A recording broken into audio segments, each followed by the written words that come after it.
All right, folks, welcome to What's Your Story. What a great opportunity this is to be able to finally connect with these great guys, these great content creators, people that are working so hard here on YouTube.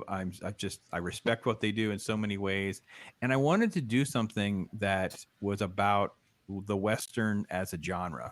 And Jedi Bill was the guy I spent a lot of time listening to them do their watch parties every week. Talking Yep. about movies that I love. I'm always usually catching them after the fact, but reality is I do. Deleted Scenes is a guy I just totally respect. Love what he does. I know he works with the Pacellis. Just it's just fun time. I know you guys are gonna have a great time hanging out with us. So first, let me say hi to you guys. Jedi Bill, thanks for being with me, brother. It's awesome to have you here. Oh, glad to be here. And Really glad. Deleted Scenes, brother, great man. Thanks for doing this, man. Hanging out.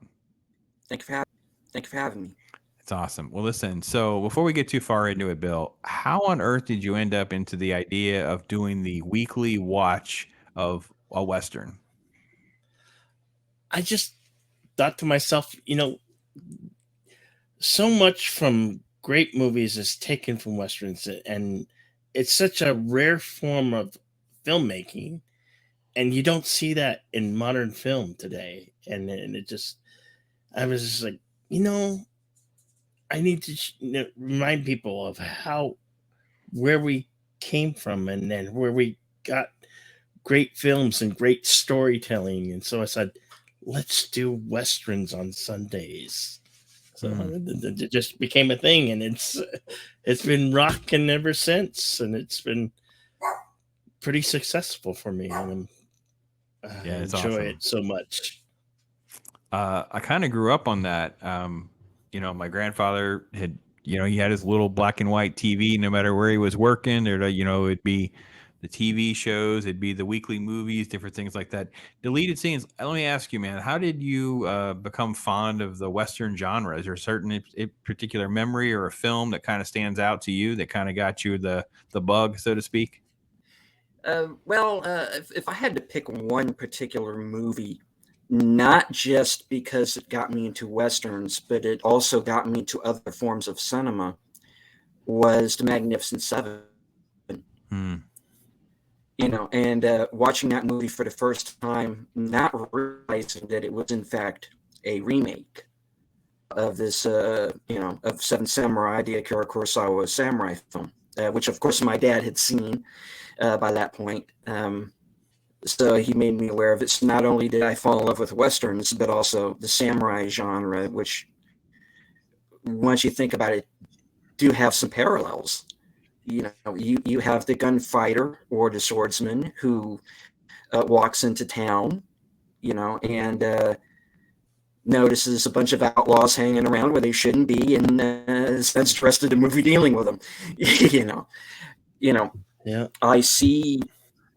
I see Shane as a samurai. I see some of the characters that Clint Eastwood has played as samurai, and that's just kind of the way I think about it. Mm-hmm.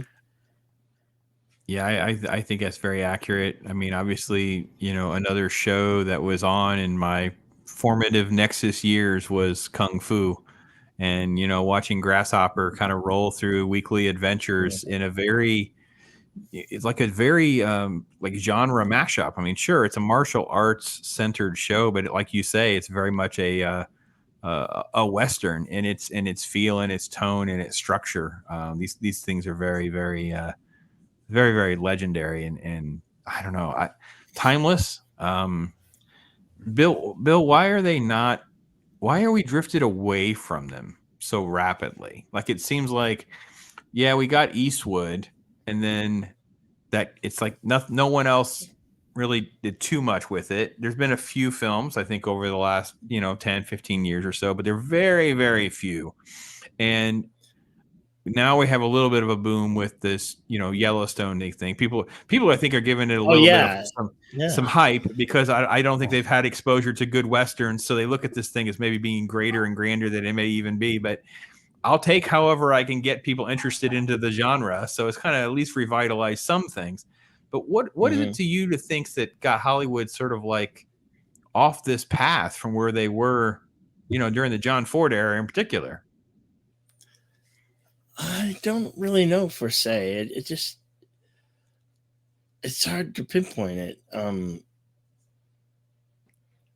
I just think they've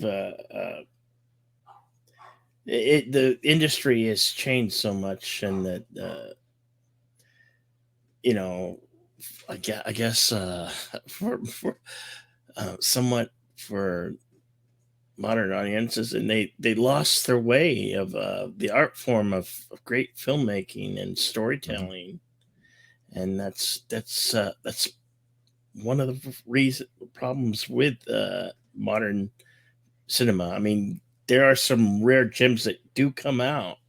You just have to really look to find them. Sure, sure. Do you feel deleted scenes that Hollywood has like a hero problem, and because westerns rely on some sort of hero archetype in some way, shape, or form, that it kind of puts them at odds with the genre? Like they don't really even kind of align themselves with the right kind of morality or storytelling to write a good western, because like, well, you guys don't like story arcs and heroism and stuff like that very much. At least your resumes are not showing us that.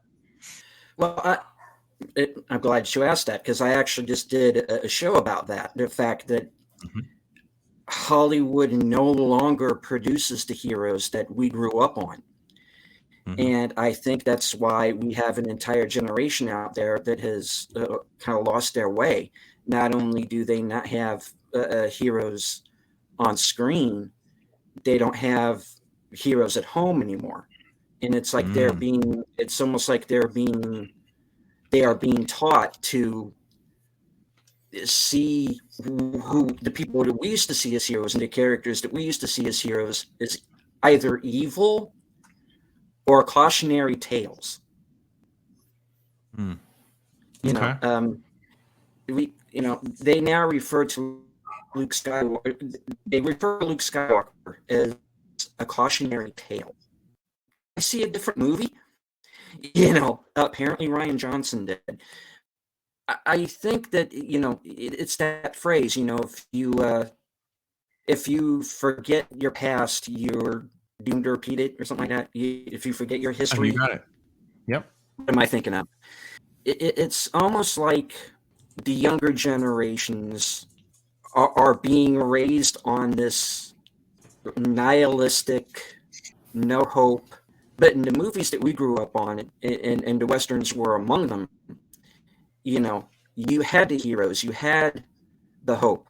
The town will survive because these people showed up and removed the evil. And uh, And even they even don't, when they were flawed movies themselves, today seem right? to, yeah, and they could be flawed. And Clint Eastwood was not afraid to be flawed, and neither was I kind of like to say, even though he probably would never have said it himself, Steve McQueen.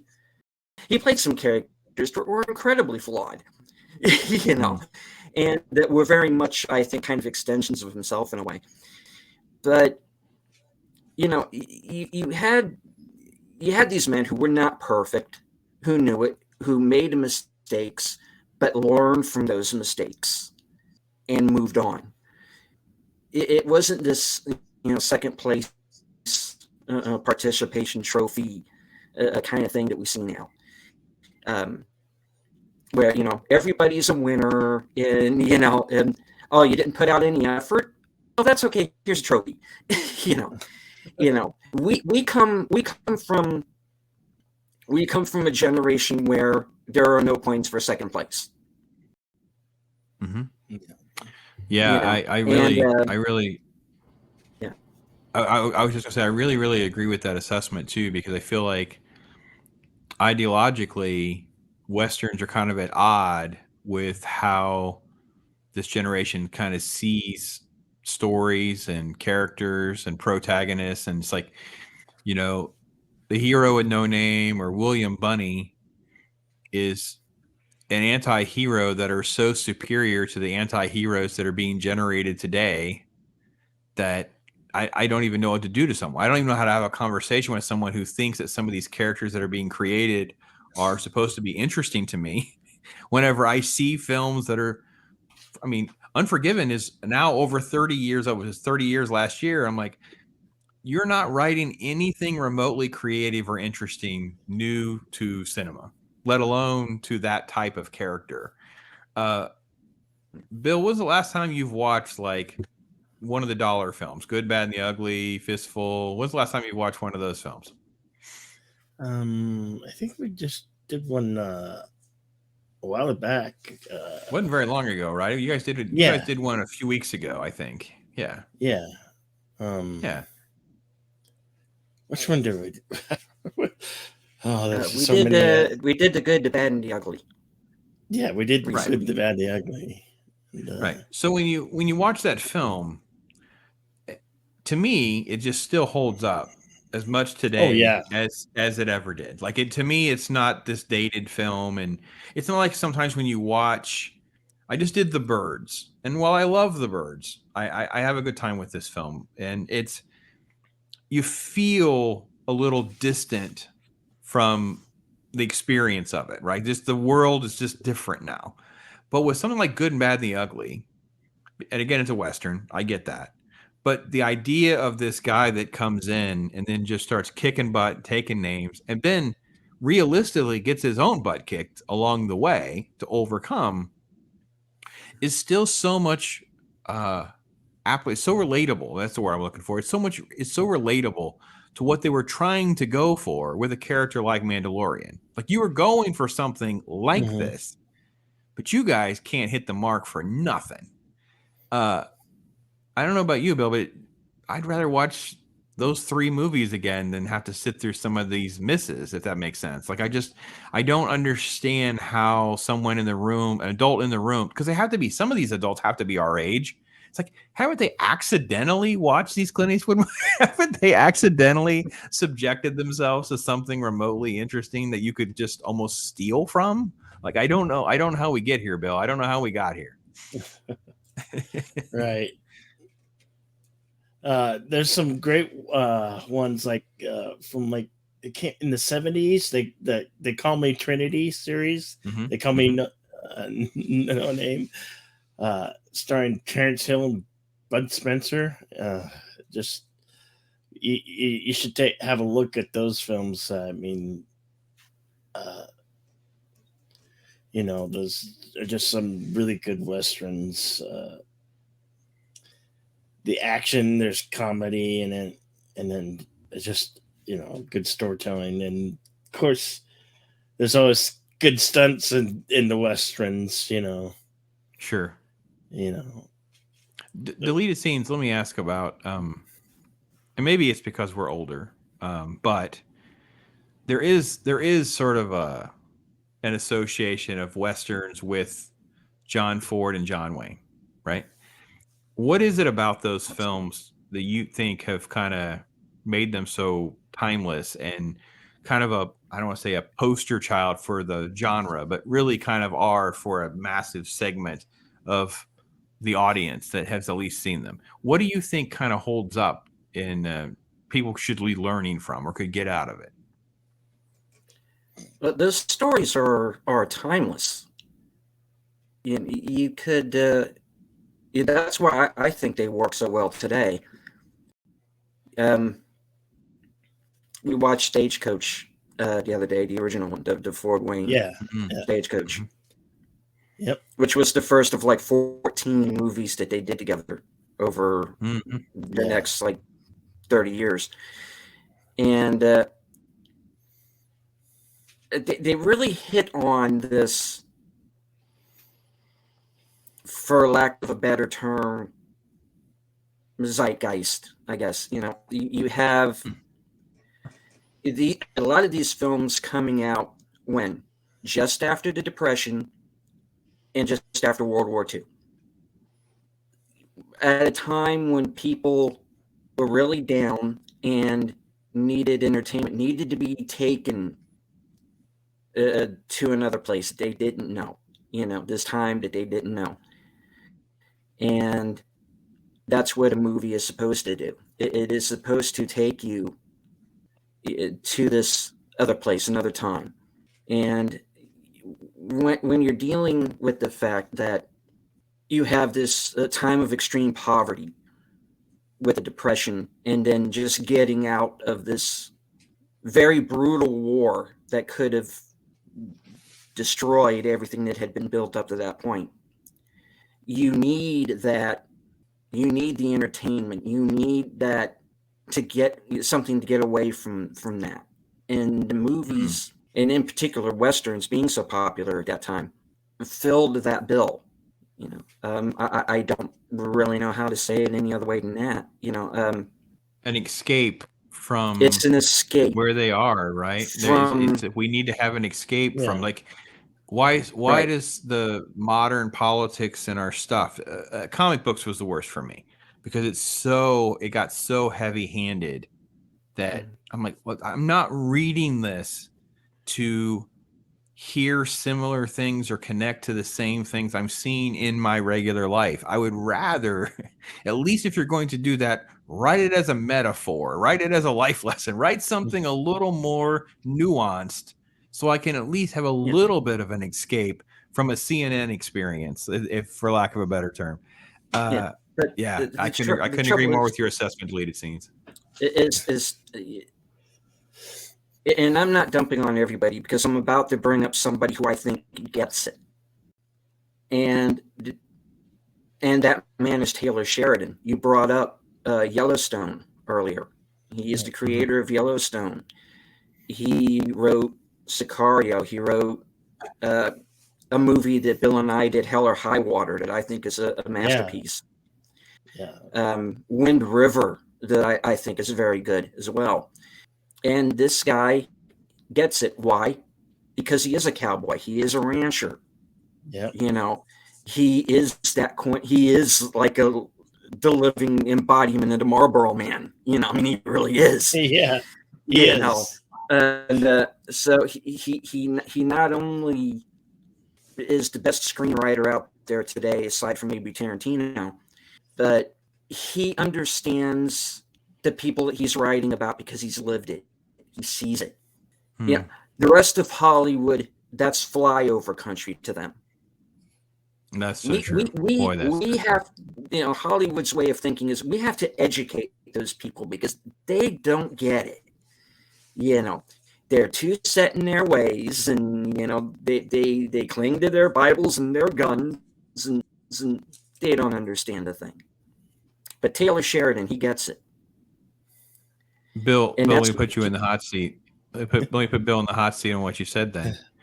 Tarantino or Taylor Sheridan? Oh, Tarantino is truly a great storyteller and makes excellent films.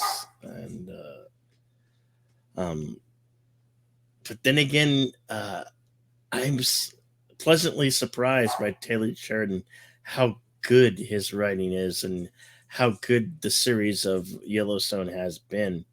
I mean, I just love that series so much. And then he also did the prequel 1883, and I haven't seen the 1923 one yet, but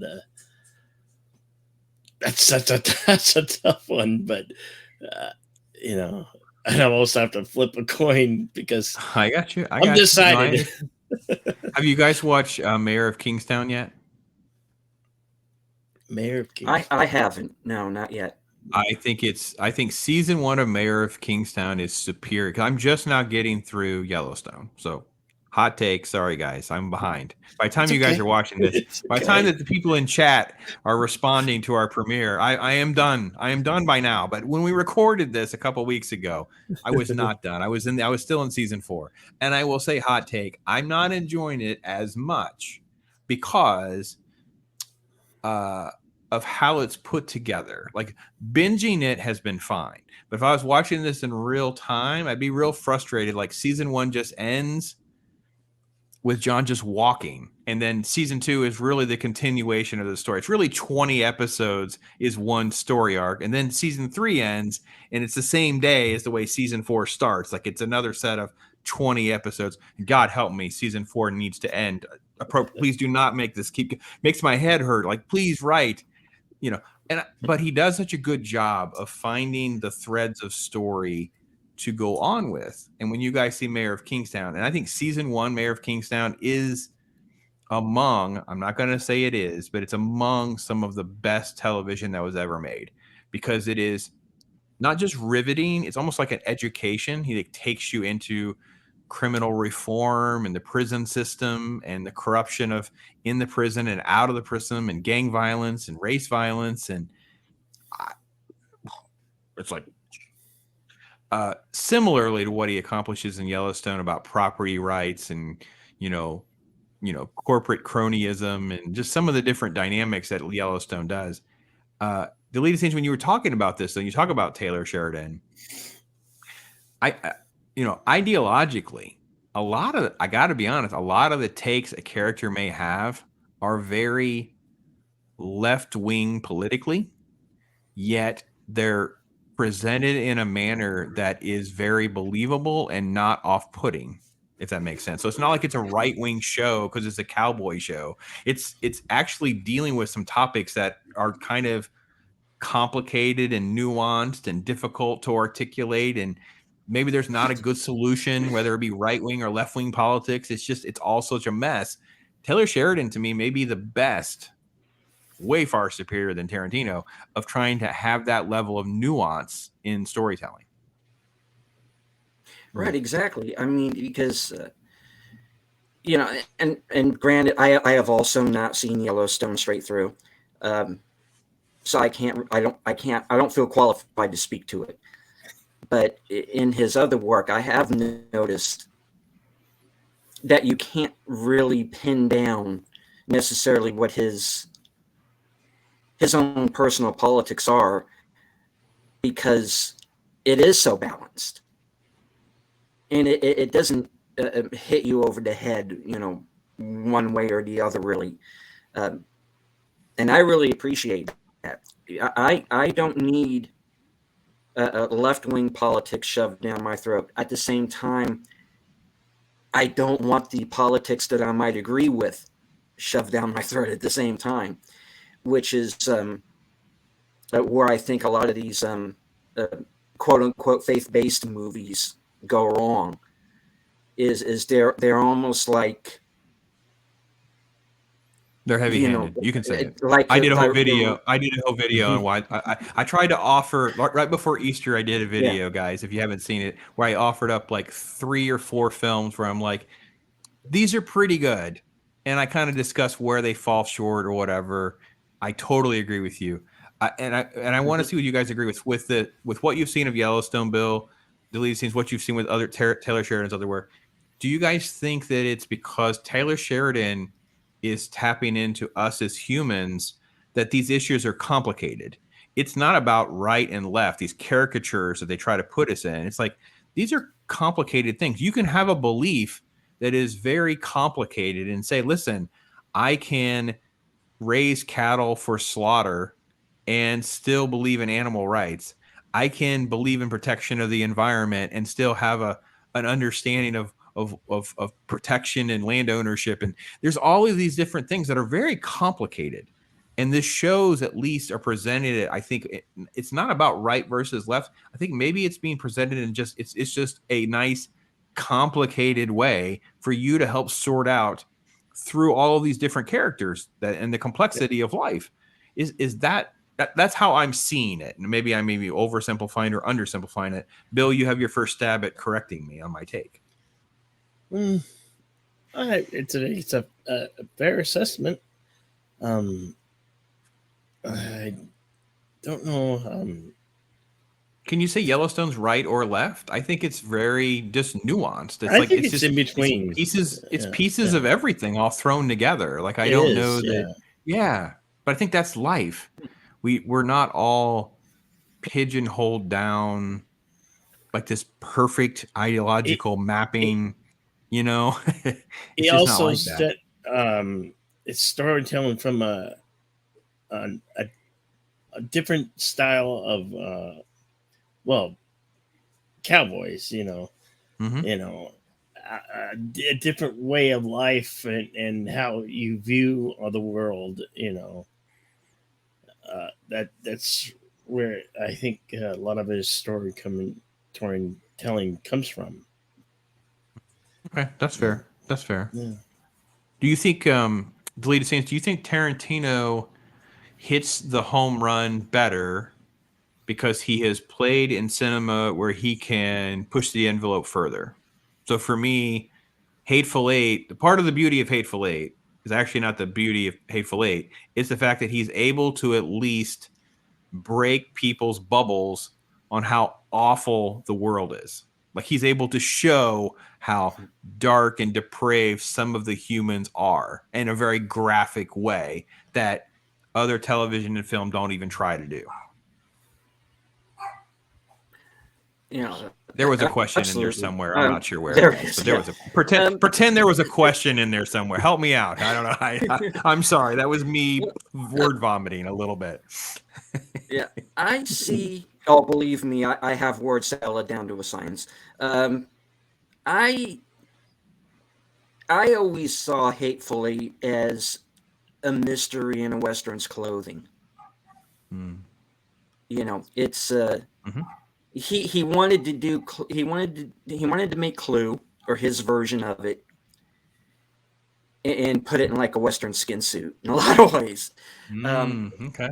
but you know, he could, since he chose to have the story take place post Civil War. He could comment on what the nation was like right afterward. You know,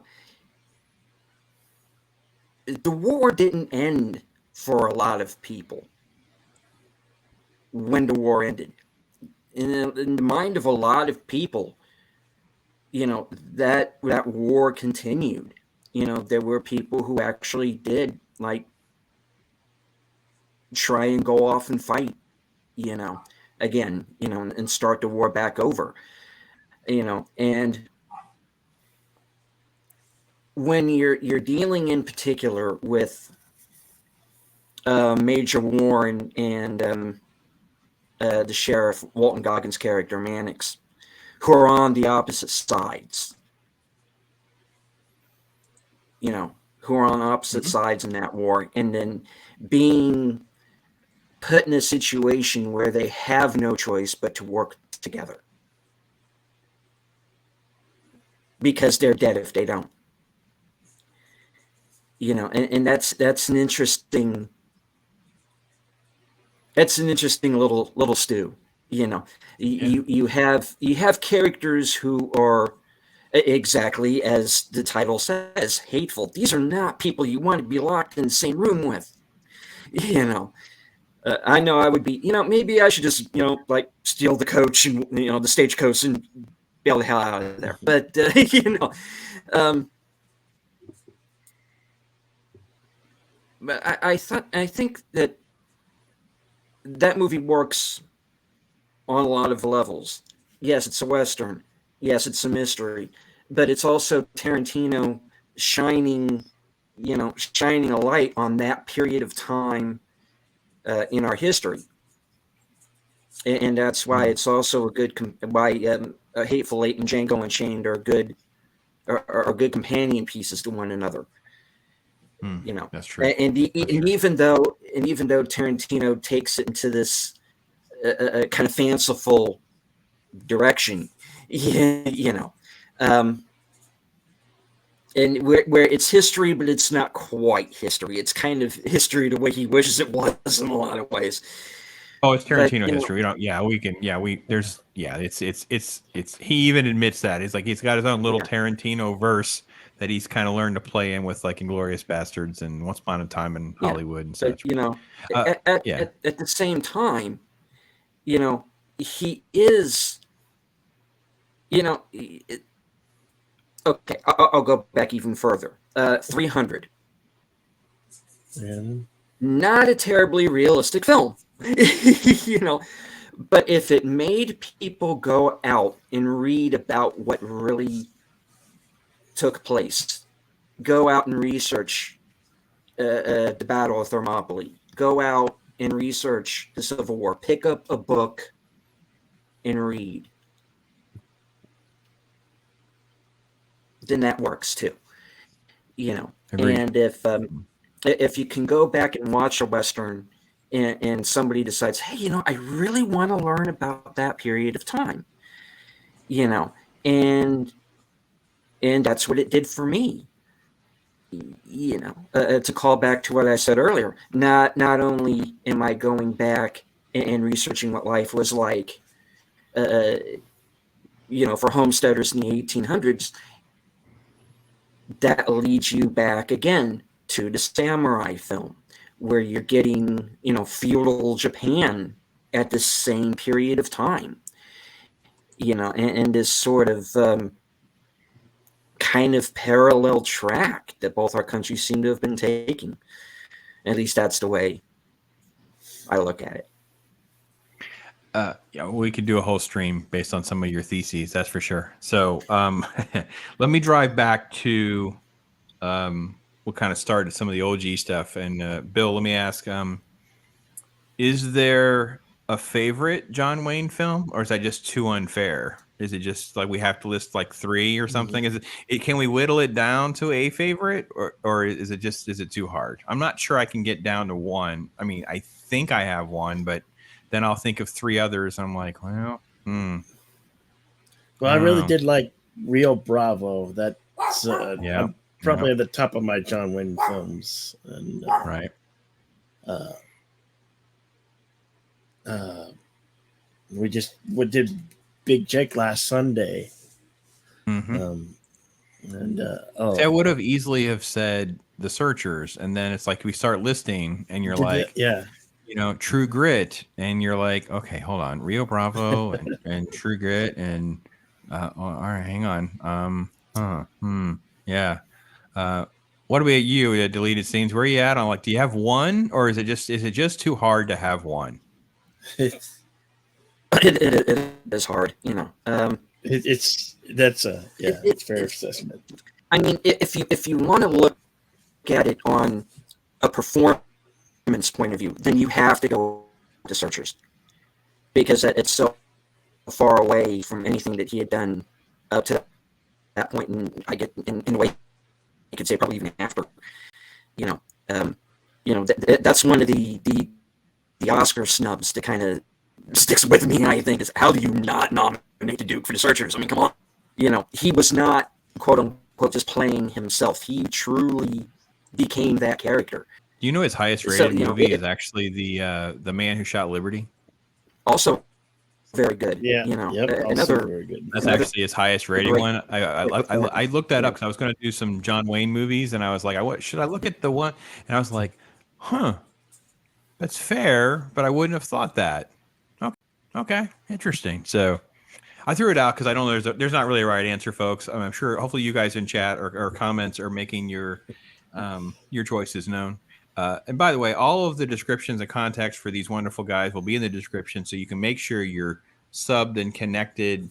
If you think you are, please just recheck, because obviously they're doing algorithm updates all the time. So do that. Make sure you're checking. I know Bill has a regular schedule of doing, Wednesday and Sunday stuff. The Western stuff's on Sundays.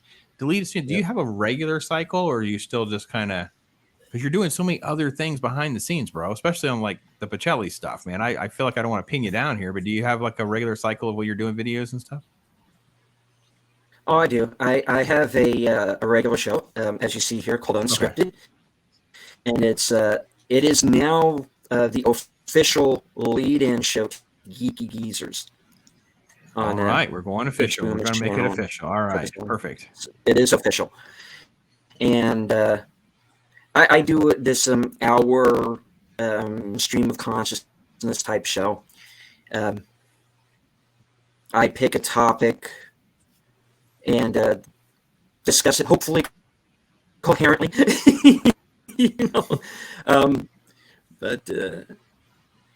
Yeah, I mean, I will tell. I would like to start doing. I would like to start doing more live shows than I have been, and actually coming to the point where I can bring people on in a forum such as this one. So that's definitely something I'm going to be doing in the future. All right, sounds good to me. So, all right, so I have, So they really are trying to like, okay, so there's the problem that I have with all movies, but Westerns are going to be one of the more complicated ones because of the rewatchability factor. Because it's almost like whatever, as a critic, I could evaluate a film. There needs to be sort of like a multiplier by this fictitious concept of how rewatchable something is. Because if it's not rewatchable, how great is it? Like it can be an amazing film that I don't want to ever sit through again. You know what I mean? Because of the type of movie it is, not something I really am that interested in, or I can, admire it for maybe, how technically it was made or things like that. So then for me, my top three Westerns, because of that rewatchability factor, are actually Unforgiven, Tombstone, and The Good, Bad, and the Ugly. Those are my top three. And I don't mean to disrespect John, but that's just the way it is. Those are the three that I rewatch pretty much annually. I don't think I've missed a year of watching all three of them. I don't even know how long. So, do you have sort of a list like that, Bill, where you're like, you find yourself like, these are the Westerns I that I can't my not watch list enough. my list keeps on getting updated because I'm constantly finding new westerns, old ones that I haven't seen or ones that I saw on a blurb, and I Mm. revisit. Like My Name Is Nobody. I Oh was yeah. oh, that one's just that one really surprised me, and when I did that one, that one just is like yes, this is what good film is. Huh.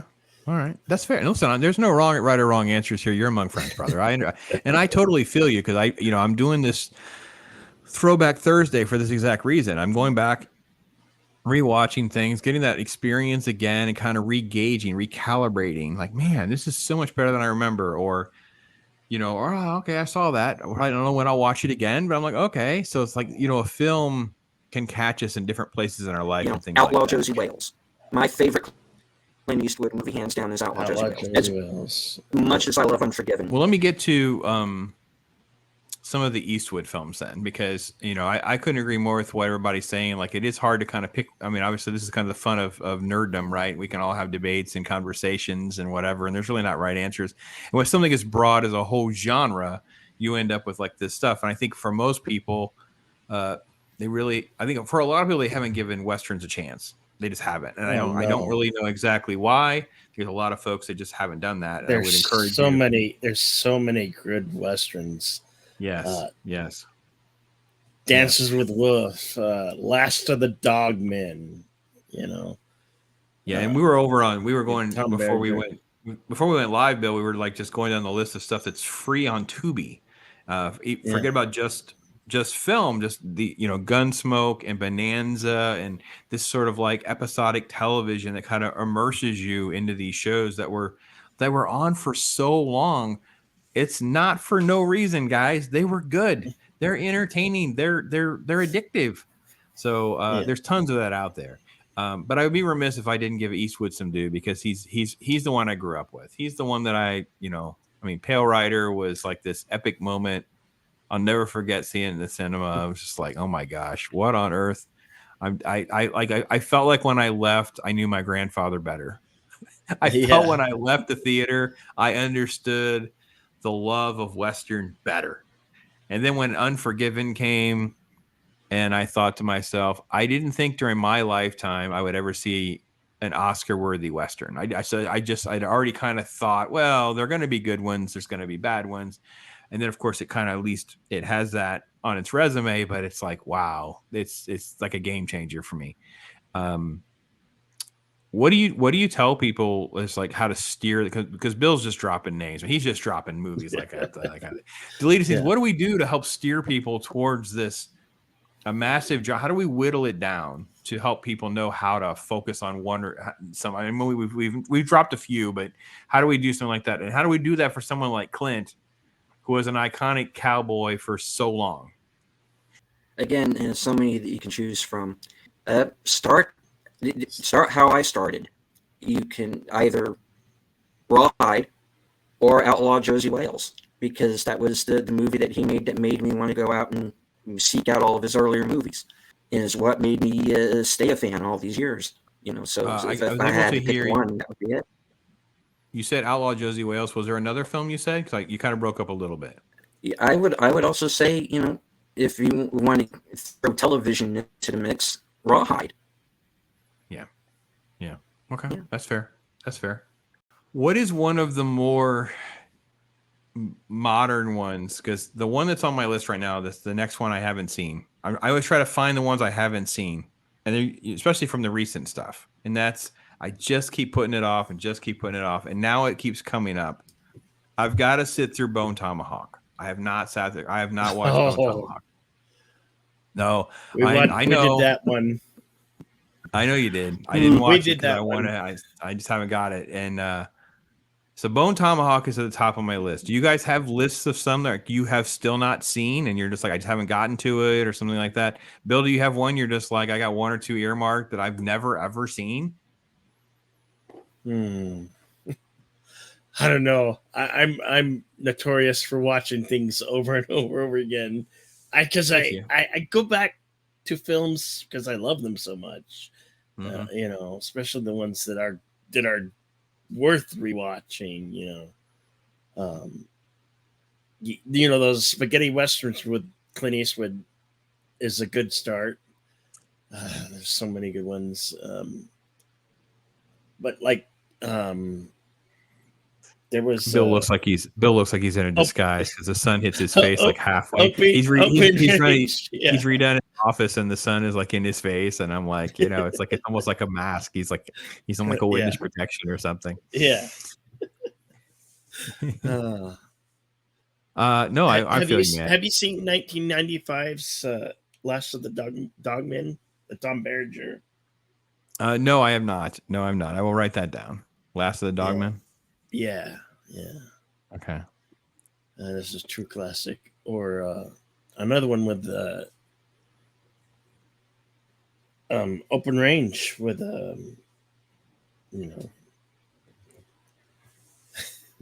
that's a really good one. Classic. Mm-hmm. Now, so before we leave westerns, I want to kind of go back, Bill, to I wanted to speak a little bit to why we like them. Like, to me, it's like it's where we've come from. It's like the history that most people don't learn. It's like it's like the stuff that we don't know how to do anymore. It's like we don't know how to farm and live on the land like this anymore. We don't know how to do many of the things that we see in these westerns. What are some of the appeals for you? I mean, beyond like, the story arcs, or just the genre as a genre. It's like, why westerns? I think westerns in itself is it's a really rare art form that led the entire film industry to go from here to there, and it paved the way for how films should be made and the stories should be told. And it's that you get that you want to be the hero, or you like those shootouts and whatnot, and the great stunts that are performed in them. I agree. That's fair. Yeah, that's fair. And just you be able to use revolvers the way it's portrayed is always like so intriguing, so fascinating. Yeah. So the quick draw. Well, just the idea. They're very heavy, to shoot revolvers like this. They're very heavy. They're hard to, they sling these things around like this. It's extremely hard to shoot these things with any accuracy whatsoever. It's like these things have like a major recoil and just, it's crazy. I'm very disappointed in the fact that Hollywood has sort of turned its back on Westerns, because Westerns were their bread and butter for so long. And maybe now there's the opportunity for it to come back, if it's done right. I would say that I think that the way where we're at now with the way Hell on Wheels and Yellowstone and the spin-offs from Yellowstone, I can see them looking at Westerns and relegating them to television. It's how I feel right now. I feel like for the time being, that's what we're going to get. And it'll be a rare thing. Every now and again, we'll have a Western that'll make cinema. Um, I just think that's where we're at. And it makes me sad. I think it just kind of makes me disappointed that we don't have a regular dose of these things to bring people along and really have a nice, um, almost like it's like a diet, a diverse diet of cinema. And I think right now most people don't watch certain things. There's just massive gaps, and it's a shame. One thing that I'm hoping for is that if Tarantino does decide that he wants to make Bounty Law and do it as a series, that maybe that will, uh, you know, bring the audience back to a Western. You know, who knows? I mean, you know, we've brought up Tarantino, we've brought up Taylor Sheridan. I think these are the men that could bring this genre back. Okay, that's all fair. That's all fair. So, all right. Before we close, Bill, is there anything else you want to kind of throw out there, either about a certain movie or the genre, those kinds of anything else we want to kind of throw on the plate for folks as they kind of head out the door on our conversation to try to at least put some spotlight on the Western genre, some movies they may not have seen. You've name dropped stuff that I haven't seen, so I'm real excited. Yeah. There's still a bunch that I haven't seen. That's why I'm doing these, because plus I love the genre. Like I haven't seen Johnny Depp's Dead Man or the entire series of Deadwood, so I've got to get on the ball with these things. Oh yeah, Deadwood. I forgot to even mention how much I love Deadwood. The movie was terrible, but the series is great. I love the series, especially when it first starts. It's Timothy Oliphant is amazing, just so believable. So, what about you, Deleted? Anything else you want to kind of like throw on the plate real quick before we let people kind of head out the door and maybe chew on a little bit of Westerns, whether they've seen them or not seen them or things like that? Well, for those of you who haven't seen Westerns, give them a try. You'll find some really interesting stories in there. And they're not always about what you think. You go back and learn about a time where it wasn't all TikTok and TMZ. Where you had telegraphs, not the internet. Yeah, well, I think that, especially if you do look at some of these shows, like you mentioned Deadwood, Bill, I forgot to really kind of include that in our conversation because it does really immerse you in the difficult living. Like it is really hardcore. That show really, really pushes the envelope in some ways of talking about, life in this little remote town. But I think what you'll find, folks, is you're going to find stories, kind of like what Deleted Scenes was saying with like samurai stuff. If you like those type of films, you like that kind of heroism, those type of archetypes, you're going to find some great ones throughout cinema, whether they be Clint Eastwood films or John Wayne films or more like, other things. Costner's done several, of course, which are great, but you'll find stuff that is full of heroism with romance, adventure, action. You find so much of this stuff intertwined. And I think it really, unlike some of the other genres, it tends to lend itself to a lot of realism because we did have a time we lived like this. So it tends to, even when it's a fictional story or an exaggerated version of folklore, it's still a fun snapshot of what life kind of could have been like. So I hope you guys have gotten something out of this. I thought it was kind of fun to talk about a genre that's not getting enough love, not enough attention. Maybe with things like Yellowstone that will kind of start to continue to change. I don't know. As I said earlier, everything is in the description, but Bill, what's besides? I think we talked about you still doing your Western watches every Sunday. So if you want a few, just go over to his channel, scroll through, look at some of the ones he's done, watch it for yourself, watch it with them, whatever you want to do. That's always a blast. Yeah. What's some of the other stuff you do on your channel? Give everybody a little elevator pitch of what Jedi Bill is all about. Well, I do a nighttime Insomniac stream, which I haven't done for a while, which I'm gonna get back to, and I'm just going forward to I have plans for a lot of content coming in future months and years. So I do a lot of karaoke because I enjoy the heck out of it, and I sometimes do a morning show. Sometimes I do random live streams, just hanging out with friends or talking about a certain subject matter. So, I agree, Bill. yeah. We have to get the best part about Insomniacs, folks. So Bill will know the story because Bill was there. It's his show. Yeah. Bill's doing Insomniac. I am driving to work. This is my morning. It is they're still up from the day before. Yeah. It was the best. So I'm like Yeah. literally in the car, and I'm like, every time I'd have a stop, I'd like chime in. It was like everyone would go, "Pops is watching," and I'm like, "I'm going to work. Why are you people not in bed?" And they were like, "Yeah, there was all these chiming in. It was fun." So Yeah. yes, I can't wait for more Insomniacs to come back. But what about you? Deleted Scenes, obviously unscripted now, is going to partner up with the Aged Boomer and stuff going on over there. That's freaking great. I love to see that and this stuff going on. What else is in the future? People can check out over at your channel. Well, I am a pulp culture and entertainment channel, and I do film reviews. I talk about current events in pulp culture, and whatever happens to pop into my head at that particular day. Just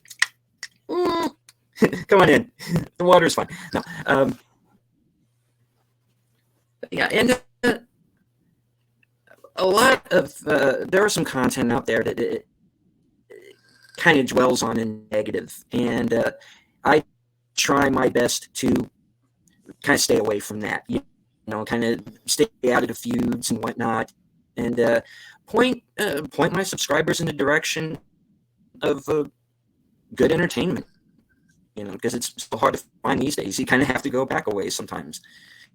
But yeah, I'm the fan who got sucked in through the fourth wall. I'm the normie who is now, running with the in crowd, I guess. Oh, that's so funny. I'll be sure I let Troy know that he's considered the in crowd now. That's going to be great for us both. I'm going to have a good laugh at that. That's fun. We are just nerds. It's just through and through. We are just nerds. Yeah. We are not an in crowd. Bill and I, we are not the in crowd at all. No. I don't care how big we ever get. The people that get that, I'm like, I'm not sure you were ever really picked on enough with your Trapper Keeper if you think you're somebody now. Like something's wrong with your memory if you think you were cool when you had comic books in your notebook in school. Oh goodness, this has been a blast. I just love hanging out with people and having a good time, and hopefully you guys are enjoying this. It was a little different maybe than usual, talking it kind of more like a 10,000 foot look at a field of things, but I think we have to have a healthy diet. It's what you were saying, Deleted Scenes. I have to have a healthy diet. I have no problem kind of bagging on a movie, totally railing against some show.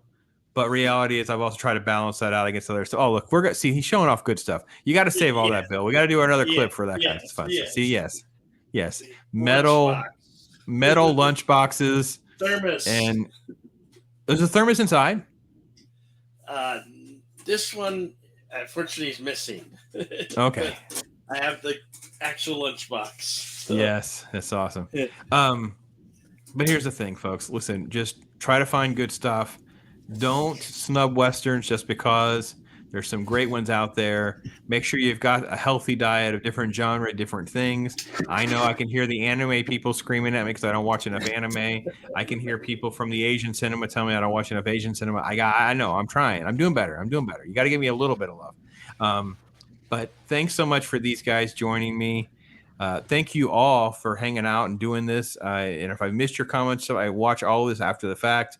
But no, I appreciate your time and support doing the Pops thing so much.